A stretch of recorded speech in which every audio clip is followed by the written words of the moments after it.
Hello అందరికీ. నా బాధ ఎవరు చెప్పుకోలో తెలియక మా ఫ్రెండ్ వాళ్ళ ఇంటికి వెళ్ళాను.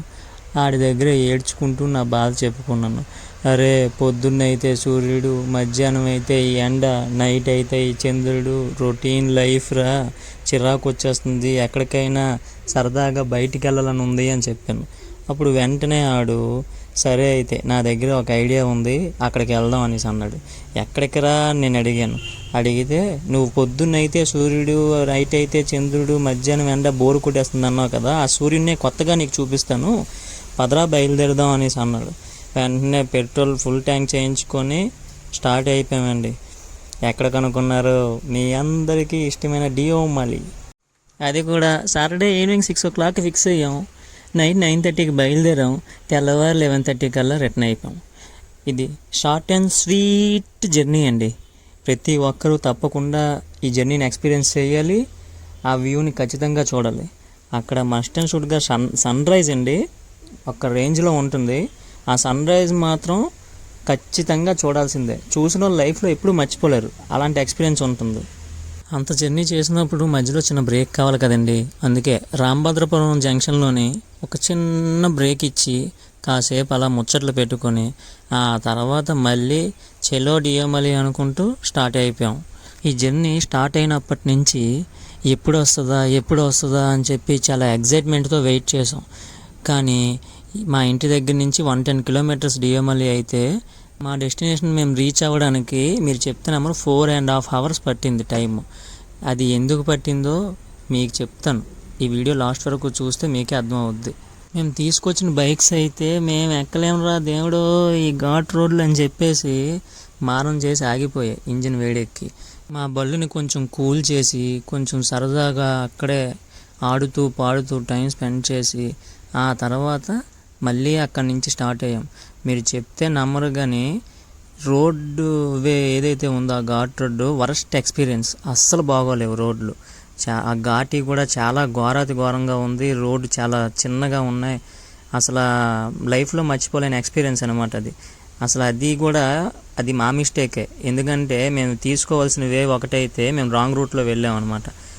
వెళ్ళిపోయిన తర్వాత అక్కడ అన్నారు ఈ రోడ్డు ఏం బాగోదు, ఈ రోడ్ నుంచి వెళ్ళొద్దు, వెనక్కి వెళ్ళి వేరే రూట్లో వెళ్ళండి అని. కానీ ఎందుకులే వచ్చేసామని చెప్పేసి మేము స్టార్ట్ అయిపోయాం ఆ రోడ్లోనే. అందుకని ఆ రోడ్డు ఎక్కి పైకి వెళ్ళడానికి చాలా అంటే చాలా టైం టేకన్ అయిపోయింది. రోడ్డు అయితే చెప్తే నమ్మరు, అస్సలు బాగోలేదు. మేమందరం డియోమలి వెళ్ళడానికి కొత్త పూజారులమే. అందుకని గూగుల్ తల్లిని నమ్ముకొని వెళ్ళాం. గూగుల్ తల్లి మమ్మల్ని మోసం చేసింది, ఈ రోడ్లోకి తీసుకొచ్చి పడేసింది. ఇంకో మంచి వే ఉందంట, అటువైపు నుంచి వెళ్ళుంటే మేము చాలా టైం సేవ్ అవును, మంచిగా ఇంకా ఎంజాయ్ చేద్దాం. ఈ రూట్ నుంచి వెళ్ళడం వల్ల మొత్తం అంతా టైం వేస్ట్ తప్ప ఇంకేం లేదు. బట్ రూట్ అయితే మాత్రం మంచి ఎక్స్పీరియన్స్, లైఫ్లో మర్చిపోలేని ఎక్స్పీరియన్స్ ఘాటి ఇది. ఇంతవరకు ఇలాంటి ఘాటిలోనైతే ఎప్పుడు డ్రైవ్ చేయలేదు. బట్ రోడ్ అయితే వరస్ట్, ఇంకా చెప్పలేను, అంత వరస్ట్గా ఉంది. కానీ ఈ రోడ్లో వెళ్ళినంతసేపు కూడా చాలా సరదాగా ఫన్నీగా అయిపోయింది. ఫ్రెండ్స్తోని మంచిగా ఎంజాయ్ చేస్తూనే వెళ్ళాం. అక్కడక్కడ చిన్న డిస్టర్బెన్సెస్ వచ్చాయి కానీ బట్ చివరికి ఒడిస్సా బార్డర్కి అయితే రీచ్ అయిపోయాం. చూసారు కదా, ఇదే ఒడిస్సా బార్డర్. ఇక్కడికి రావడానికి 1 o'clock అయ్యింది. ఇంకా డియోమలి ఇంకా వెళ్ళలేదు. డియోమలికి ఇంకా 9 kilometers డిస్టెన్స్ ఉంది అక్కడి నుంచి. ఫైనల్లీ డియోమలి బార్డర్కి ఎంటర్ అయిపోయాం. చూడండి మా వాళ్ళు ఎంత సరదా పడుతున్నారో వచ్చేసరికి. చుక్కలు చూసాం ఇక్కడికి రావడానికి యాక్చువల్లీ చెప్పాలంటే. బట్ రీచ్ అయ్యాం ఫైనల్లీ డెస్టినేషను. ఇంత మేమంత ఎండల్లో కూడా అక్కడ మంచు విపరీతంగా పడ్డది. చూడండి మీరే, ఆ మంచుకి ఏం కనిపించడం లేదు అక్కడ, అంత ఘోరంగా పడ్డది మంచు. కానీ మాకే షాకింగ్గా ఉంది, ఇంత ఎండల్లో కూడా ఇంత మంచు పడ్డది అనేసి. అదే చలికాలంలో వచ్చుంటే మాత్రం ఘోరాతి ఘోరంగా చలేద్దును. పైకి రీచ్ అయిపోయిన తర్వాత మంట పెట్టి మా ఫుడ్ ప్రిపేర్ చేయడానికి కర్రలను ఎతుకుతున్నాం. కానీ ఆ ముందే అప్పుడే వర్షం ఇంకా పడడం వల్ల కొంచెం నానిపోయి ఉన్నాయి మొత్తం అన్నీ కూడా. అందుకే పుల్లలు లాంటివన్నీ ఏరేసి ముందు మంట పెడదామని చెప్పి చాలా ట్రై చేసాం. ఏదో కొంచెం అలా దొరికాయి. ఆ దొరికిన వాటినే సర్దుకొని తీసుకెళ్ళి మంట పెట్టడానికి ప్రయత్నించాం. కానీ మంచు విపరీతంగా పడడం వల్ల, గాళ్ళు కూడా విపరీతంగా వేయడం వల్ల అంత తొందరగా మేము మంటని ముట్టించలేకపోయాం. బట్ చాలా అంటే చాలా కష్టపడ్డాం.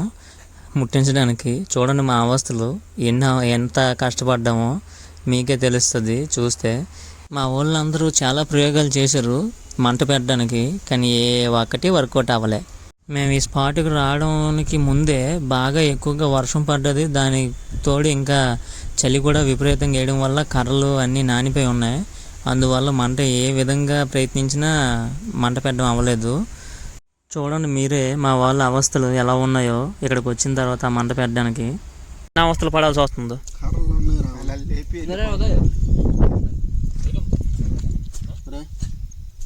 లేపి వెళ్ళే రెండున్నర అయిపోయింది రాంటున్నారు. ఎవరో పెద్ద నేను అడుగుతాను, మీరు కొడుకుని ఎడగడలు చెప్తాను.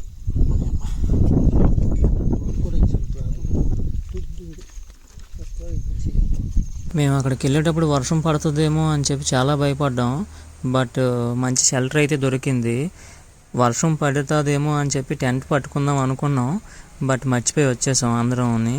లక్కీకి షెల్టర్ దొరకడం వల్ల మాకు ఎటువంటి ఇబ్బంది లేదు. వర్షం పడితే చక్కగా ఈ షెల్టర్లోని స్టే చేసేవాళ్ళం. చివరికి మంట ముట్టించడం కోసం చెత్త కుండీలో చెత్త ఏరుకోవడానికి కూడా దిగజారిపోయాం. అక్కడ కూడా బాటిల్ తప్ప ఇంకేమీ లేవు. చూడండి మీరే కావాలంటే. ఆ బాటిల్ కూడా తడిసిపోయే ఉన్నాయి. ఎలా అనుకునే ఆలోచించే టైంకి మాకు ఒక ఐడియా వచ్చింది, బల్లో పెట్రోల్ తీయాలని. అప్పుడు మా వాడు స్ట్రా ఒకటి దొరికితే దాన్ని ట్యాంక్లోని పెట్టి నోటితో పీల్చి పెట్రోల్ బయటికి తీశాడు. అలా తీయడం వల్ల కొంచెం పెట్రోల్ బయటకు వచ్చింది. ఆ పెట్రోల్తోనే మంట ముట్టించగలిగాం. చూడండి మా వాడు అవస్థలు ఎంత ఇబ్బంది పడుతున్నాడో పెట్రోల్ బయటికి తీయడానికి.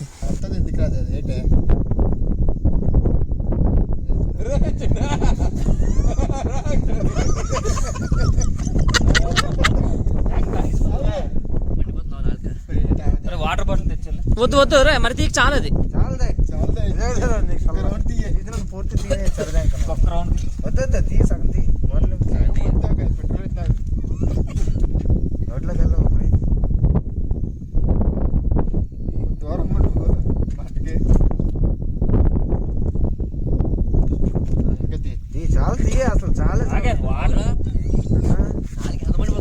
మా వాడు ఈ చీకట్లో కర్ర పుల్లన్నీ ఏరుకొచ్చి కర్రలు ఇరగొడుతూ మంట కోసం చాలా కష్టపడుతున్నాడు. ఎందుకంటే ఆ మంట వేస్తే కానీ వీడికి తినడానికి ఫుడ్ ఉండదని ఆడి బాధ ఆడిది. అందుకే ఆ కష్టం అంతాని ఈడిప్పుడు. చివరికి ఆ పెట్రోల్తో మంట ముట్టించి సాధించాం. ఈ మంట ముట్టంగానే ఒక్కొక్కరి కళ్ళల్లో ఆనందం అంతా ఇంత కాదు. ఎందుకంటే ఇది ముట్టించడానికి అంత కష్టం పడ్డాం మేము. ఇంకా లేట్ చేయకూడదని వంట ప్రిపేర్ చేసేసుకున్నాం. చూసారా మా వాడు పన్నీర్ ముక్కలు ఎలాగా పుల్లకు గుచ్చి కాల్చడానికి ప్రయత్నిస్తున్నాడో. ఈ ఫుడ్ కోసం ఎంతోమంది కాసు కూర్చోన్నారు. 7 ప్రాణాలు ఈ ఫుడ్ కోసం వెయిటింగ్ ఇక్కడ. అందుకని ఇంత కష్టపడి ప్రిపేర్ చేస్తున్నాం. మంచి ఆకలితో వచ్చాం, ఎవరూ సరిగ్గా తినలేదు కూడా నైట్.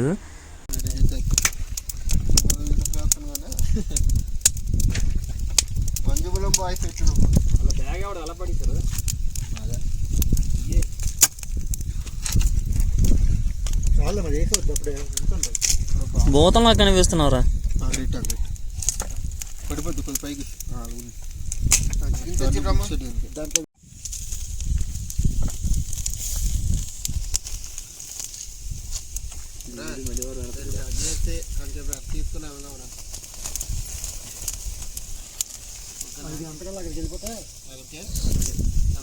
ఇట్లా ఉల్లిపాయలు కోసినప్పుడు కూడా ఏం తేలలేదురా.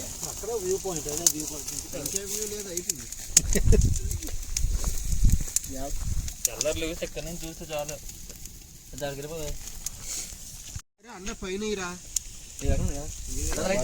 Okay good.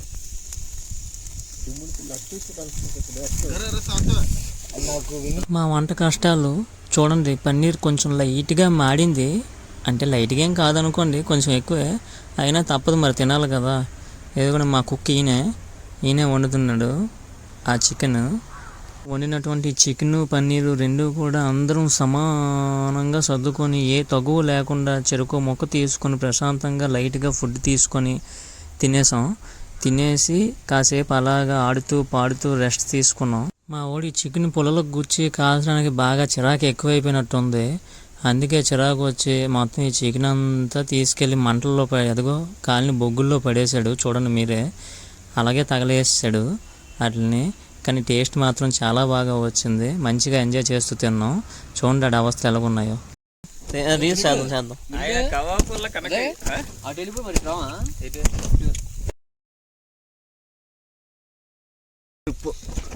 మా రాముగడి కష్టాలు, బొగ్గుల మీద కాలుస్తున్న చికెన్. అది కాదు, ఆ పడ్డం ఒక్కటి అవ్వకపోతే ఇవన్నీ మంచి ఎక్స్పీరియన్స్లే.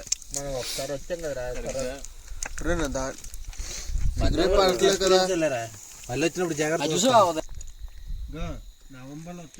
ఇంత ఎండాకాలంలో కూడా మంచు విపరీతంగా పడ్డదంటే ఎంత ఘోరంగా ఉందో డిఎంఎల్లో చూడండి, విపరీతమైన మంచు. ఎర్లీ మార్నింగ్ 4:30కే సన్ రైజ్ స్టార్ట్ అయిపోయింది.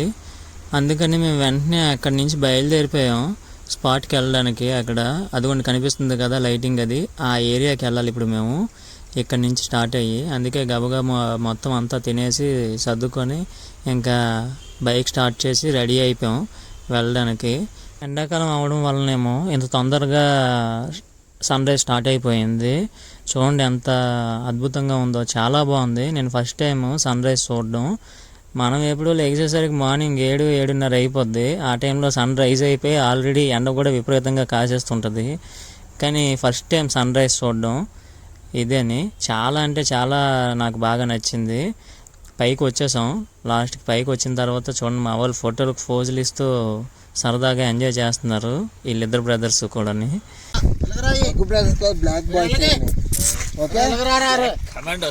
మొఖమే కనిపిస్తూ ఇంకా హెల్మెట్ డేట్ పెట్టుకుంటా చెప్పు, జుట్టు ఊడిపోతుంది దువ్వక. బ్లాక్ బాయ్స్ మా ఫోటోగ్రాఫర్.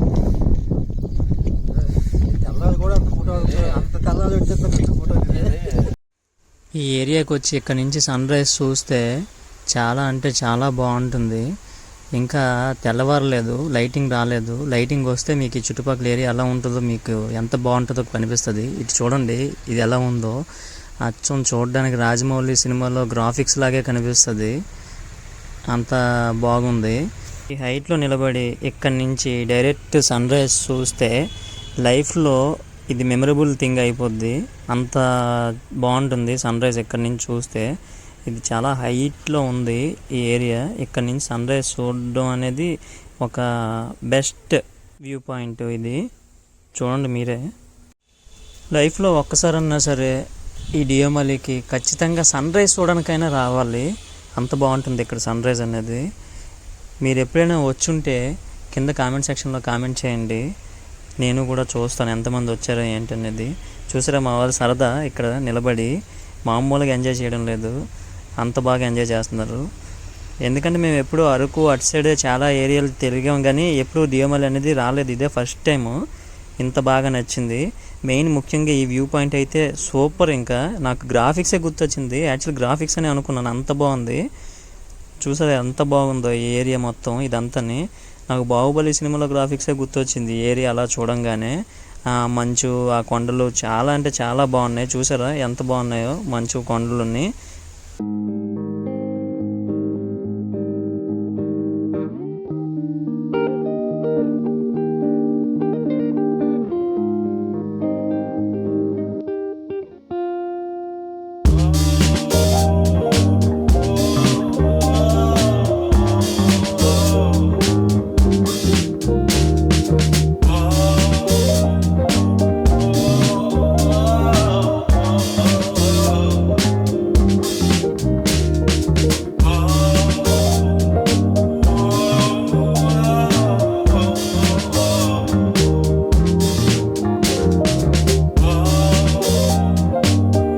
ఆపోజిట్లో ఉన్న కొండల మీద పడుతూ ఉంటే భలే అందంగా ఉందండి ఇక్కడ. నాకైతే ఇక్కడి నుంచి కదలబుద్ధి అవ్వలే, ఉండిపోదాం అనిపించింది ఆ డియోమలిలోనే అలాగా చూస్తూ ఆ నేచర్ని. అంత అద్భుతంగా ఉంది ఆ నేచరు. మళ్ళీ తిరిగి ఇంటికి వెళ్ళడానికైతే అస్సలు మనసు ఒప్పుకోలేదండి. కానీ బాధపడుతూ ఇంటికి వెళ్ళాం, ఈ నేచర్ని మిస్ అవుతున్నామే అని చెప్పి. అంత బాగుంది ఇది. మీరు ఒకసారి వస్తే మీకు కూడా తెలుస్తుంది.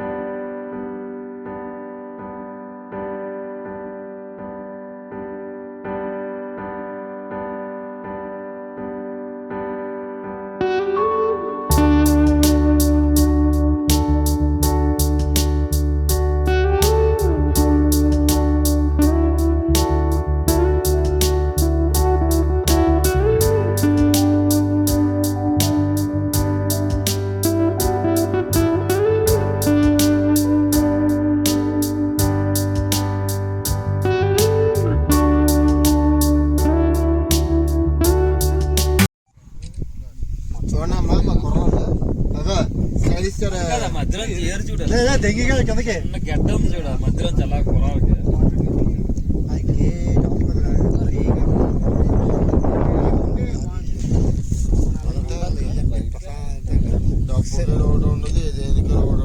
పొల్యూషన్ ఉండదు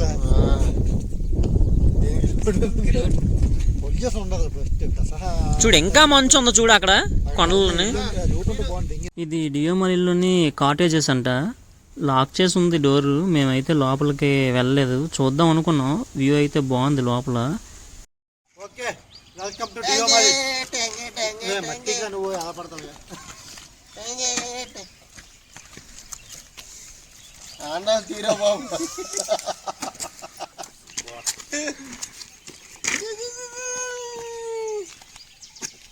ఇంత దూరం వచ్చిన తర్వాత వాటర్ ఫాల్స్ చూడకుండా వెళ్ళిపోతే బాగోదని చెప్పేసి మళ్ళీ వాటర్ ఫాల్స్ చూద్దాం అనేసి వచ్చాం. బట్ మేమైతే ఏదో ఎక్స్పెక్ట్ చేసి వచ్చాం వాటర్ ఫాల్స్ గురించి, కానీ ఇక్కడికి వచ్చిన తర్వాత ఏం లేదు. అందుకే మా వాళ్ళు చూసారా ఎలా డీలా పడిపోయారో, బాగా డిసప్పాయింట్ అయిపోయారు. అందుకే అలాగా సైలెంట్గా కూర్చోన్నారు. చూడండి ఏది లేదు వాటర్ ఫాల్స్.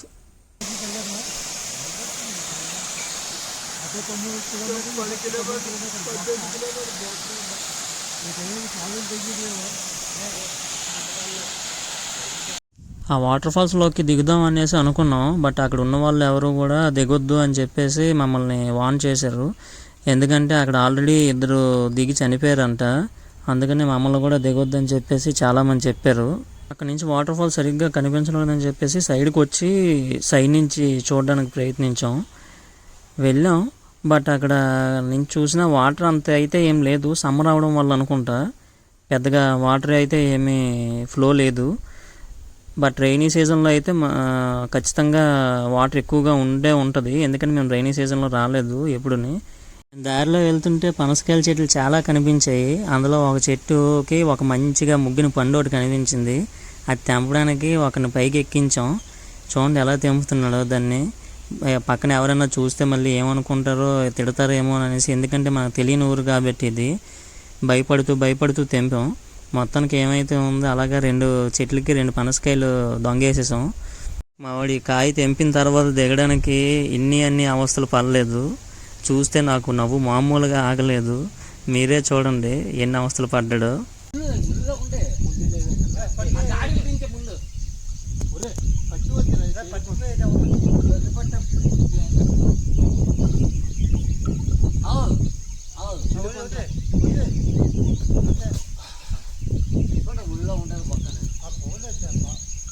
ఇప్పుడు ఇంపార్టెంట్ గట్టిగా ఉందిరా. పండిపోతుంది. ఒక రోజు ఉంచితే 2 రోజులు ఉంచితే పండిపోతుంది.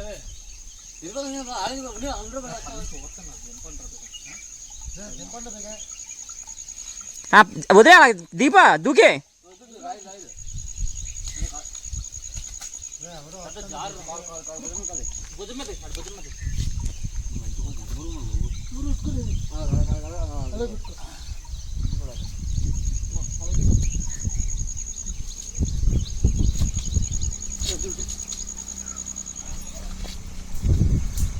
అలా పనసకాయలు కోసుకొని చాలా బాధతో ఇంటికి మళ్ళీ రిటర్న్ అయ్యాం. నాకైతే చాలా బాధ అనిపించింది. ఎందుకంటే ఇంత నేచర్ని మిస్ అవుతూ ఇంటికి వెళ్ళాలంటే అసలు వెళ్ళబుద్ధి కాలేదు. కానీ కాబట్టి ఇంటికి వెళ్ళాల్సి వచ్చింది. బట్ చాలా బాధతోనే వెళ్ళాం. మొత్తానికి అలాగే వెళ్తూ ఈ ఎండకి బాగా టైర్డ్ అయిపోవడం వల్ల కాసేపు రెస్ట్ తీసుకుందాం అని చెప్పేసి ఒక దగ్గర ఆగాం. కానీ నిద్ర అయితే బేభత్సంగా వచ్చేసింది. అస్సలు కంట్రోల్ చేసుకోలేకపోయాము. బట్ డ్రైవ్ చేయాలని చెప్పి కంట్రోల్ చేసుకుని డ్రైవ్ చేసాం. వాళ్ళు మొక్కలు చూడండి నిద్ర లేక ఎలా వాడిపోయిన పువ్వుల్లా తయారయ్యాయో ఒక్కొక్కరి. అప్పనక డౌన్ అనక గొయ్యి అనక గతకనక అన్నీ ఎక్కి తొక్కి చివరికి సేఫ్గా ఇంటి దగ్గర ల్యాండ్ అయిపోయామండి. మా ఈ వీడియో కనుక మీకు నచ్చినట్టయితే ఖచ్చితంగా లైక్ చేయండి, షేర్ చేయండి అండ్ సబ్స్క్రైబ్ కూడా చేయండి. మీరు ఎవరైనా డియోమలి ఇంతకుముందు ఎప్పుడైనా వెళ్ళినట్టయితే ఖచ్చితంగా కామెంట్ సెక్షన్లో కామెంట్ కూడా చేయండి.